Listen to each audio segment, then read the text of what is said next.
আসসালামু আলাইকুম। পলিটেকনিক অ্যানালাইসিসের পক্ষ থেকে আমি মোহাম্মদ সাইদুল ইসলাম। আশা করি সবাই ভালো আছো। আলহামদুলিল্লাহ আমিও ভালো আছি। তো কি খবর সবার? সেমিস্টার ফাইনাল পরীক্ষা তো শেষ হয়ে গেল। অনেকের তো প্র্যাকটিক্যাল পরীক্ষাও শেষ হয়ে গিয়েছে। তো এখন কি করবে ভাবতেছে। সামনের সেমিস্টার শুরু হতে হতে তো তোমরা অবশ্যই নোটিশ পেয়ে গেছো যে সামনের সেমিস্টার 23 জুন থেকে শুরু হবে। তো 23 জুন থেকে নোটিশ হলেও দেখা গেছে যে সেমিস্টারের ক্লাস তোমরা শুরু করতে করতে, হ্যাঁ, বা বই আসতে আসতে হচ্ছে 1 তারিখ এর আগে মনে হয় না কেউ ক্লাস শুরু করবে। তো যদি 1 তারিখ থেকে ক্লাস শুরু হয় তবুও হিউজ একটা টাইম এখনো তোমাদের সামনে আছে। তো প্রায় 20-25 দিনের 20 দিনের মতো আছে। তো এই 20 দিন তুমি কি করবে ভাবতেছো বলো তো? কি করতে চাও? মাঝখানে ঈদ আছে। ঈদের মজা করলেই তো শুধু হবে না। ডিপ্লোমা করতে আসছো, পড়াশোনার লাইফে আসো, স্টুডেন্ট অবস্থায় আসো। তো একটা কথা হচ্ছে স্টুডেন্টদের জন্য কোনো বন্ধ নাই, ছুটির দিন নাই। তা আমরা আগে এরকম আমাদের স্যাররা বলতো যে শুক্রবার দিন আসলে আমরা খুশি হতাম, কিন্তু স্যাররা বলতো যে শুক্রবার দিন স্টুডেন্টদের জন্য হচ্ছে আরো মানে প্যারাময় একটা দিন। কেন বলতো? কারণ এই 6 দিন, সপ্তাহে 6 দিন ক্লাস করার পর তো দেখা গেছে যে শুক্রবারে যে সময়টুকু থাকতো এই সময়টুকু চিল করবে তো দূরের কথা, যে এই 6 দিনের যে পড়াশোনাটা ল্যাগিং হয়েছে, গ্যাপ হয়েছে, অনেকেই মিস করছে, একদিন পরে নাই, এই শুক্রবারটা হচ্ছে স্টুডেন্টদের জন্য অর্থাৎ ছুটির দিনগুলো হচ্ছে স্টুডেন্টদের জন্য একটা সুযোগ যে পিছনের পড়াগুলো রিকভার করার। হ্যাঁ, তো এখন তো তোমাদের একটা সেমিস্টার শেষ হয়ে গেল, আরেকটা সেমিস্টার সামনে শুরু। এখন তুমি চাইলেই কিন্তু পিছনের যে সেমিস্টার গুলো তোমার গেছে, যেমন যারা এখন পঞ্চম সেমিস্টারে আছো তারা 1 থেকে 4র্থ সেমিস্টার পর্যন্ত, তারা যারা দ্বিতীয় সেমিস্টারে উঠলা তারা হচ্ছে প্রথম সেমিস্টারের পড়াটা যেগুলা ল্যাগিং আছে, পড়াশোনা করতে পারো নাই, কিংবা যে মানে বুঝে উঠতে পারো নাই, নতুন ভর্তি হয়েছো, হ্যাঁ, বুঝতে বুঝতে সময় চলে গেছে।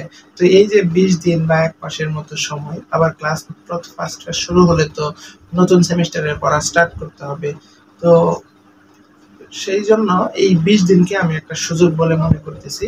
তো তুমি চাইলে, ঈদ তো আছে, ঈদে মজা করবা, হ্যাঁ, তাছাড়া বাকি যে সময়টুকু আছে এই সময়টুকুকে তুমি চাইলে কাজে লাগাতে পারো। তুমি যেমন পিছনের পড়াগুলো রিকভার করে নিতে পারো। তারপরও হচ্ছে আবার ভবিষ্যতে তুমি ডিপ্লোমা শেষ করার পর যে জবে জয়েন করবা বা চাকরি করবা সেই পরীক্ষাগুলোতে যে ধরনের প্রশ্ন আসতে পারে সেই বিষয়গুলো নিয়ে একটু অ্যানালাইজ করতে পারো। তো সেই ধারাবাহিকতায় বা সেই উদ্দেশ্যে আজকে আমি তোমাদের সামনে হাজির হয়েছি। যারা ইলেকট্রিক্যাল, ইলেকট্রনিক্স এবং ইলেকট্রোমেডিক্যালের স্টুডেন্টরা আছো, যাদের বেসিক দুর্বল, যারা এই ডিপার্টমেন্টে পড়তেছি অথচ ইলেকট্রিক্যালে পড়তেছি, ইলেকট্রনিক্সে পড়তেছি, এখনো আমরা কারেন্ট কি এটা জানি না, ভোল্টেজ কি এটা জানি না, হ্যাঁ, তারপরে হচ্ছে ইলেকট্রিসিটি কি, রোধ কি, ইন্ডাক্টর কি, ক্যাপাসিটর কি, বা বেসিক যে বিষয়গুলো আছে এগুলোই আমি এখনো ভালোভাবে আমার কনসেপ্টগুলো ক্লিয়ার না।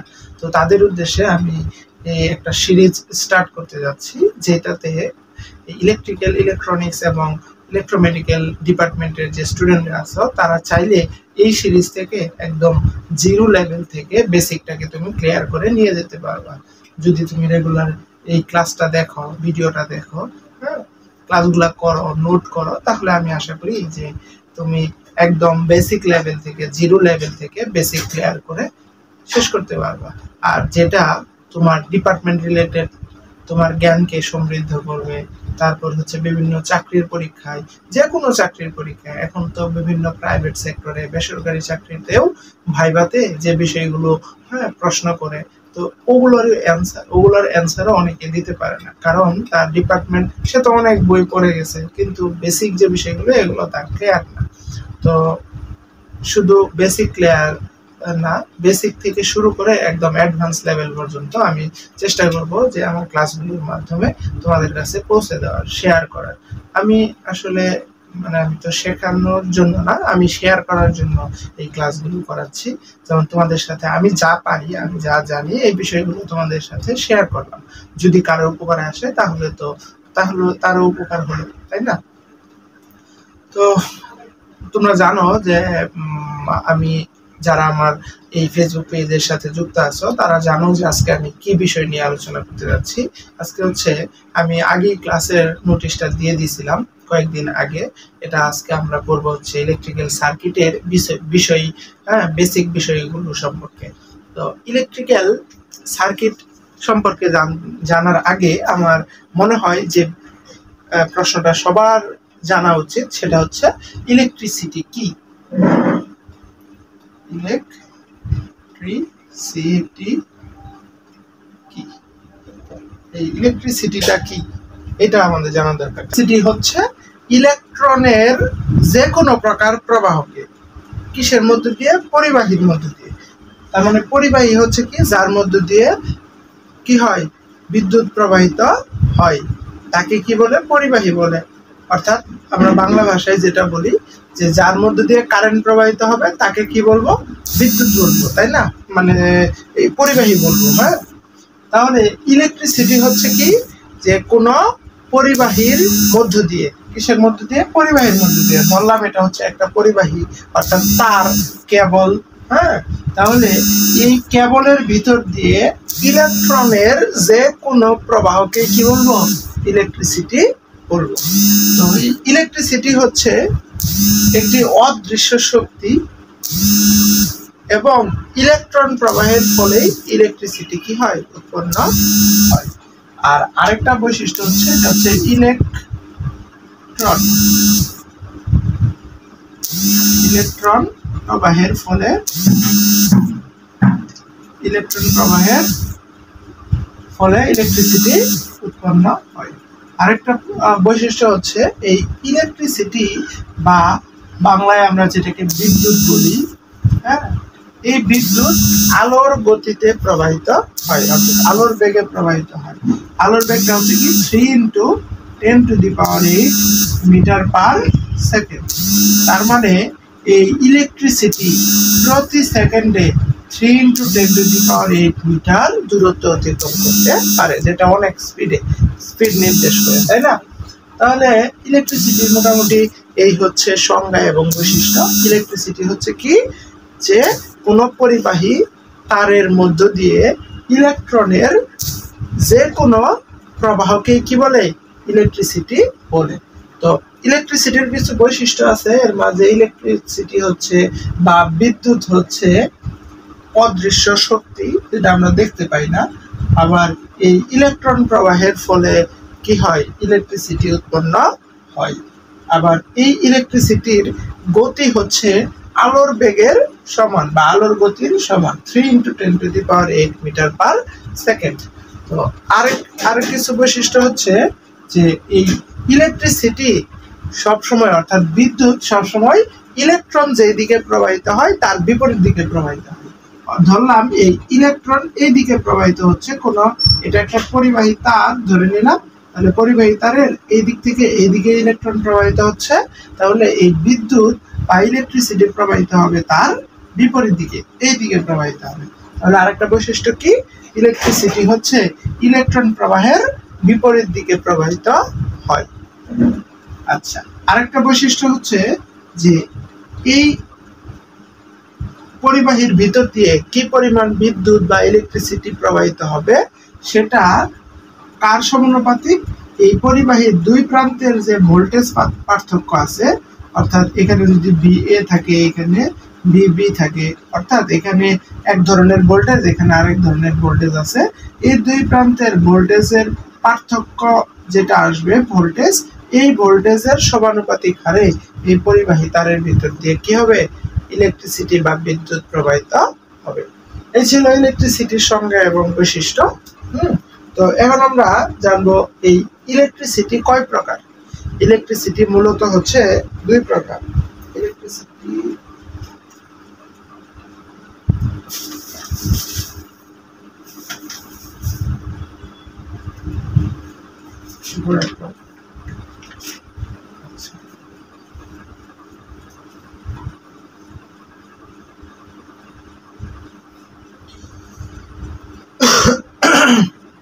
এই ইলেকট্রিসিটি হচ্ছে দুই প্রকার। কয় প্রকার?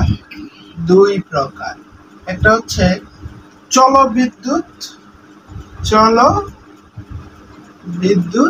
আমরা এগুলো অনেক আগে পড়েছি ছোটকালে, ওগুলো আবার একটু ঝালাই করে নিচ্ছি। চল বিদ্যুৎ আর একটা হচ্ছে স্থির বিদ্যুৎ। চল বিদ্যুৎ আর হচ্ছে স্থির বিদ্যুৎ। তাহলে ইলেকট্রিসিটি মূলত কয় প্রকার? দুই প্রকার, চল বিদ্যুৎ আর হচ্ছে স্থির বিদ্যুৎ। চল বিদ্যুৎ কাকে বলে, স্থির বিদ্যুৎ কাকে বলে? স্থির বিদ্যুৎ হচ্ছে সেই বিদ্যুৎ বা ইলেকট্রিসিটি যেটা উৎপন্ন হওয়ার পর আর স্থান পরিবর্তন করে না, ওই জায়গাতেই স্থির থাকে। যেমন আমরা যে টিভি দেখি, টেলিভিশন দেখি, এই টেলিভিশন চলার সময় এক ধরনের বিদ্যুৎ উৎপন্ন হয়, যার কারণে দেখবা যে টেলিভিশনের যে স্ক্রিন আছে, এই স্ক্রিনের উপর বিভিন্ন ধরনের ডাস্ট এসে আকর্ষিত হয়। হ্যাঁ, ওই যে ওইখানে যে বিদ্যুৎটা উৎপন্ন হয় ওইটাকে বলে স্থির বিদ্যুৎ। অর্থাৎ স্থির বিদ্যুৎ হচ্ছে সেই বিদ্যুৎ যেটা কি হয়, ঘর্ষণের ফলে উৎপন্ন হয়। এই স্থির বিদ্যুৎ মূলত কিসের ফলে উৎপন্ন হয়? ঘর্ষণের ফলে উৎপন্ন হয়। দুইটা বস্তুকে নিয়ে যদি তুমি ঘষতে থাকো, হ্যাঁ, তাহলে ওই ঘর্ষণের ফলে দেখবা যে ওই বস্তুতে এক ধরনের বিদ্যুৎ বা ইলেকট্রিসিটি উৎপন্ন হবে। আমরা তো ছোটকালে দেখছি না যে কলম নিয়ে যখন মাথার উপর চুলের উপর ঘষলে আবার ওই কলমটা একটা কাগজের উপর ধরলে কাগজটা উঠানো গেছে, তাই না? ওই যে ওইখানে যে বিদ্যুৎটা, ওটাকে আমরা বলতেছি স্থির বিদ্যুৎ। এখন আসলে চল বিদ্যুৎ কি? চল বিদ্যুৎ হচ্ছে যে বিদ্যুৎ উৎপন্ন হয়ে উৎপন্ন স্থানে বসে থাকে না, স্থির থাকে না, এক স্থান থেকে অন্য স্থানে যায়, অর্থাৎ স্থান পরিবর্তন করে, তাকে বলবো হচ্ছে আমরা চল বিদ্যুৎ। আর আমরা এই দৈনন্দিন জীবনে যে বিদ্যুৎটাকে দেখি, আমরা যে বিদ্যুৎ দিয়ে বিদ্যুৎ মানে লাইট, ফ্যান, লোড এগুলা চলে, ওইটাই মূলত হচ্ছে চল বিদ্যুৎ। হ্যাঁ, তাহলে আমরা জানলাম যে ইলেকট্রিসিটি কি, ইলেকট্রিসিটির বৈশিষ্ট্য কি, এবং ইলেকট্রিসিটি কয় প্রকার, চল বিদ্যুৎ, স্থির বিদ্যুৎ। আবার জানলাম স্থির বিদ্যুৎ কি, চল বিদ্যুৎ কি, তাই না? এখন আসো, এই চল বিদ্যুৎ হচ্ছে আবার দুই প্রকার। একটা হচ্ছে এসি বিদ্যুৎ আর একটা হচ্ছে ডিসি বিদ্যুৎ। একটা হচ্ছে এসি বিদ্যুৎ আর একটা হচ্ছে ডিসি বিদ্যুৎ। তো এসি বিদ্যুৎ কি, ডিসি বিদ্যুৎ কি, এটা একটু আমরা পরে জানবো। এর আগে আমরা জেনে নিই যে এই ইলেকট্রিসিটি বা বিদ্যুৎ যখন কোনো পরিবাহীর ভিতর দিয়ে প্রবাহিত হয়, অর্থাৎ একটা তারের ভিতর দিয়ে যখন এই ইলেকট্রিসিটি প্রবাহিত হয়, তখন বিভিন্ন ধরনের ক্রিয়া সংঘটিত হয়। হ্যাঁ, যেটাকে বলি আমরা ইফেক্ট। যেমন ওষুধ খেলে বিভিন্ন ধরনের ইফেক্ট হয়, আমরা বলি সাইড ইফেক্ট হয়। অর্থাৎ যে কাজের জন্য ওষুধটা খাওয়া হচ্ছে ওইটা ব্যতীত আরো কি হয়, বিভিন্ন ধরনের কাজ হয়, তাই না? তাহলে যদি আমরা বলি যে এই কারেন্ট প্রবাহের ফলে কি ইফেক্টটা হচ্ছে, কারেন্ট প্রবাহের ফলে কি ইফেক্ট হচ্ছে, তো এই কারেন্ট প্রবাহের ফলে কোনো পরিবাহের ভিতর দিয়ে যখন কারেন্ট প্রবাহিত হয় তখন তিন ধরনের ক্রিয়া সংঘটিত হয়। তিন ধরনের ক্রিয়া সংঘটিত হয়। এগুলা কি কি? এগুলা হচ্ছে, এক নাম্বার হচ্ছে চুম্বক ক্রিয়া, চুম্বক ক্রিয়া। আরেকটি হচ্ছে রাসায়নিক ক্রিয়া।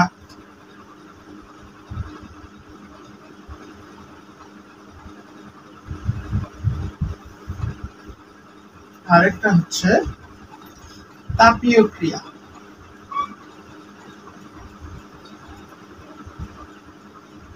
এগুলো হচ্ছে বেসিক বিষয় আর কি, যেগুলা সব বইয়ে তুমি হয়তো পাবা না, আবার সব জায়গায় তুমি এটা কারো অনেকের মুখে তুমি যে এটা অ্যাভেলেবেল শুনবা এটাও কিন্তু না। কিন্তু আমাদের এগুলা জানতে হবে। যদি না জানি তাহলে আমরা ইলেকট্রিসিটি যে পড়তেছি, ইলেকট্রিসিটি সম্পর্কে আমি কি জানি? আসলে কিছুই তো জানি না, তাই না? সেই জন্য আমার এটা জানা দরকার যে ইলেকট্রিসিটির যখন কোনো পরিবাহী তারের ভিতর দিয়ে বিদ্যুৎ প্রবাহিত হবে, যেমন আমরা তো দেখি যে এটা তো আমরা দেখতে পাই না, অদৃশ্য শক্তি। আমরা বুঝতে পারি যে যখন একটা বাতি বা ফ্যান চলে বা ঘুরতে শুরু করে, লাইট জ্বলতে শুরু করে, তখন আমরা বুঝতে পারি যে এখানে কারেন্ট প্রবাহিত হচ্ছে, বিদ্যুৎ প্রবাহিত হচ্ছে, তাই না? তাহলে ওই বিদ্যুৎ যখন তারের ভিতর দিয়ে প্রবাহিত হয় তখন 3 ধরনের ক্রিয়া সংঘটিত হয় বা প্রতিক্রিয়া হয়। একটা হচ্ছে চুম্বক ক্রিয়া, আরেকটা রাসায়নিক ক্রিয়া, আরেকটা হচ্ছে তাপীয় ক্রিয়া। এখন চুম্বক ক্রিয়াটা কি? যখন কোনো পরিবাহী তারের ভিতর দিয়ে কারেন্ট প্রবাহিত হবে বা বিদ্যুৎ প্রবাহিত হবে, তখন ওই তারের চারপাশে চুম্বক তৈরি হয়, চুম্বকত্ব তৈরি হয়। মানে যখন কারেন্ট প্রবাহিত হয় তখন দেখব যে ওই তারের চারপাশ থেকে চারপাশে কোনো লোহা কিংবা যেগুলা চুম্বক দ্বারা আকর্ষিত হয় এরকম কোনো বস্তু যদি আসে, তাহলে দেখব যে ওই কেবলটা, ওই তার কর্তৃক সেগুলো কি হচ্ছে, আকর্ষিত হচ্ছে।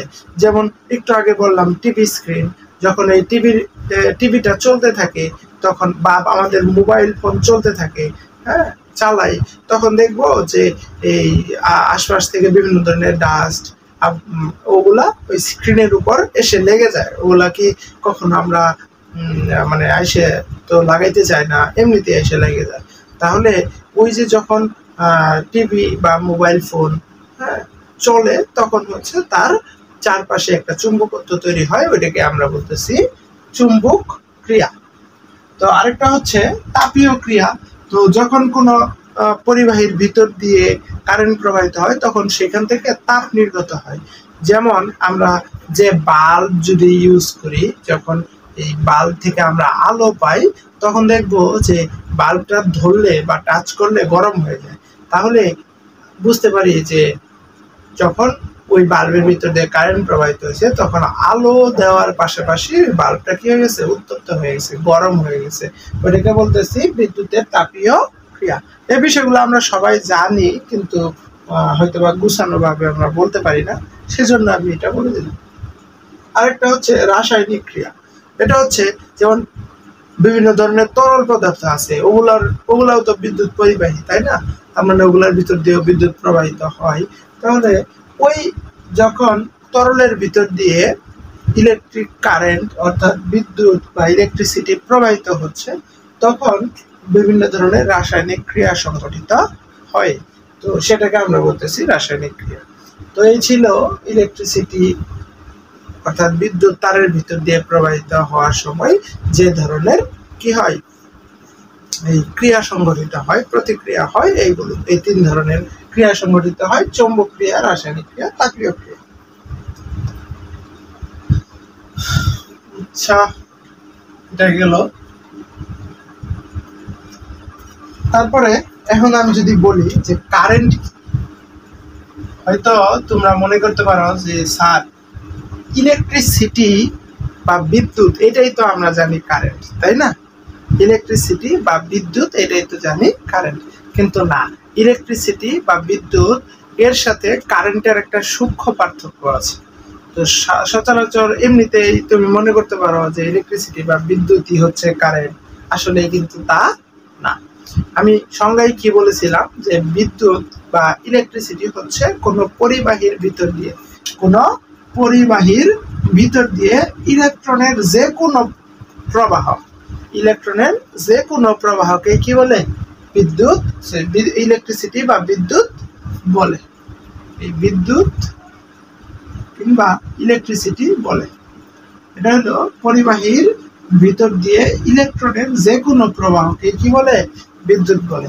আর কারেন্ট হচ্ছে এই পরিবাহীর ভিতর দিয়ে ইলেকট্রন প্রবাহের হার, ইলেকট্রন প্রবাহের হার। অর্থাৎ কারেন্টকে প্রকাশ করা হয় আই দ্বারা। আই মানে হচ্ছে একটা নির্দিষ্ট সময়ে কি পরিমাণ ইলেকট্রন প্রবাহিত হচ্ছে, একটা নির্দিষ্ট সময়ে কি পরিমাণ ইলেকট্রন প্রবাহিত হচ্ছে, অর্থাৎ ইলেকট্রন প্রবাহের হারকে বলে হচ্ছে কারেন্ট। আর এই কারেন্টকে প্রকাশ করা হয় হচ্ছে আই ধারা, কারেন্টকে প্রকাশ করা হয় আই ধারা। তাহলে কারেন্ট এবং ইলেকট্রিসিটি বা বিদ্যুতের মাঝে যে সূক্ষ্ম পার্থক্যটা আছে এটা অবশ্যই তোমরা ধরতে পেরেছ। তো এই কারেন্টের সংজ্ঞা আমরা এখন জেনে গেলাম। এখন আরেকটা সংজ্ঞা জানবো, এটা হচ্ছে ভোল্টেজ। ভোল্টেজ আরেকটা কথা বলে নিই যে এই কারেন্ট পরিমাপ করার জন্য যে মিটারটা ব্যবহৃত হয় এই মিটারের নাম হচ্ছে অ্যামিটার। এই মিটারের নাম অ্যামিটার। কারেন্ট পরিমাপ করার জন্য মিটারের নাম হচ্ছে অ্যামিটার। অনেকের কাছে অনেক সহজ মনে হতে পারে, কারণ হচ্ছে আমি অনেক বেসিক লেভেল থেকে বলতেছি, একদম জিরো লেভেল থেকে। আশা করি ভিডিওটি তুমি যদি দেখো আর নোট করে রাখো তাহলে তোমার অনেক কাজে আসবে। তো ভোল্টেজ কি?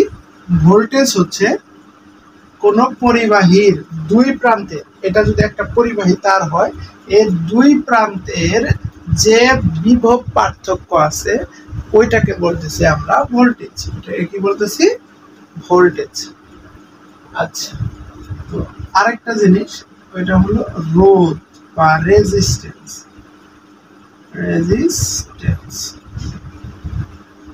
এই রেজিস্ট্যান্স কি? এই যে পরিবাহী আছে এই পরিবাহীর একটা ধর্ম আছে যে এই পরিবাহীর ভিতর দিয়ে যদি কারেন্ট প্রবাহিত হতে চায় তাহলে ওই কারেন্টকে সে কি করে? বাধা প্রদান করে, যেতে দেয় না, আটকায় দেয়। যেমন এটা যদি কারেন্ট হয় এইখানে সে গিট্টু দিয়ে রাখছে, বাধা দিয়ে রাখছে, ওটাকে আমরা বলতেছি রেজিস্ট্যান্স। তাহলে এই ভোল্টেজের কারণে ভোল্টেজ ধাক্কা দিচ্ছে কারেন্টকে, হ্যাঁ, কারেন্টকে ধাক্কা দিচ্ছে, আর এই রেজিস্ট্যান্স কি করতেছে? এই কারেন্টে যাইতে দেবে না, সেজন্য এখানে একটা বাধা দিয়ে রাখছে। তাহলে রেজিস্ট্যান্স হচ্ছে বাধা, রেজিস্ট্যান্সের বাংলা হচ্ছে রোধ। তো এই রেজিস্ট্যান্স হচ্ছে কোন পরিবাহীর ভিতর দিয়ে কারেন্ট প্রবাহে বাধা প্রদান করে এমন একটি ধর্ম বা বৈশিষ্ট্য। তাহলে পরিবাহীর এমন একটি বৈশিষ্ট্য যা কারেন্ট প্রবাহে বাধা প্রদান করে তাকে বলতেছি আমরা রেজিস্ট্যান্স। এটাকে আর দ্বারা প্রকাশ করা হয়। আর এই রেজিস্ট্যান্সের একক হচ্ছে ওহম। রেজিস্ট্যান্সের একক হচ্ছে ওহম। এই কারেন্টের একক হচ্ছে অ্যাম্পিয়ার। ভোল্টেজের একক হচ্ছে ভোল্ট। এই বিষয়গুলো আমরা একটু জেনে রাখতে হবে। কারেন্ট পরিমাপ করার জন্য তো বললাম অ্যামিটার প্রয়োজন। এই ভোল্টেজ পরিমাপ করার জন্য দরকার হচ্ছে ভোল্ট মিটার। ভোল্টেজ পরিমাপ করার জন্য দরকার ভোল্ট মিটার। আর এই রেজিস্ট্যান্স এর একক হচ্ছে ওহম। রেজিস্ট্যান্সের একক হচ্ছে ওহম। আর এই রেজিস্ট্যান্স পরিমাপ করার জন্য দরকার হচ্ছে ওহম মিটার। হ্যাঁ, তাহলে অবশ্যই তোমরা কারেন্ট, ভোল্টেজ, রেজিস্ট্যান্স এই সম্পর্কে একটা ধারণা পেয়ে গেছো, তাই না? তো ইলেকট্রিক সার্কিটের বেসিক সম্পর্কে আলোচনা করার আগে আমাদের এই বিষয়গুলো জানাটা খুবই দরকার ছিল। হ্যাঁ, তো পরবর্তী ক্লাসে আমরা ইলেকট্রিক সার্কিট এর বিভিন্ন উপাদান, তারপর ইলেকট্রিক সার্কিট কত ধরনের হয়, ইলেকট্রিক সার্কিটে কি কি উপাদান ব্যবহৃত হয়, কত ধরনের ইলেকট্রিক সার্কিট আছে, তারপরে ইলেকট্রিক সার্কিট সম্পর্কে যে ম্যাথগুলো আছে, এসি সার্কিটের ম্যাথ, ডিসি সার্কিটের ম্যাথ, এগুলো সমাধান করার জন্য হচ্ছে বিভিন্ন ধরনের থিওরেম, এই বিষয়গুলো নিয়ে আমরা পরবর্তীতে আস্তে আস্তে আলোচনা করব। তো আজকে এই পর্যন্তই। আর সবাই ক্লাসটি মনোযোগ দিয়ে দেখবা, আশা করি সময়টাকে কাজে লাগাও, তাহলে অবশ্যই ভবিষ্যতে ভালো কিছু হবে। হ্যাঁ, আর ধারাবাহিকভাবে আমি ভিডিও দিয়ে যাব, তোমরা হচ্ছে এই পেজটাকে ফলো দিয়ে রাখবা আর খেয়াল রাখবা, লক্ষ্য রাখবা যে কখন ভিডিও আপলোড হচ্ছে আর তুমি ক্লাসটা করতে পারছো। হ্যাঁ, তো সবাই ভালো থাকো, সুস্থ থাকো। আল্লাহ হাফেজ।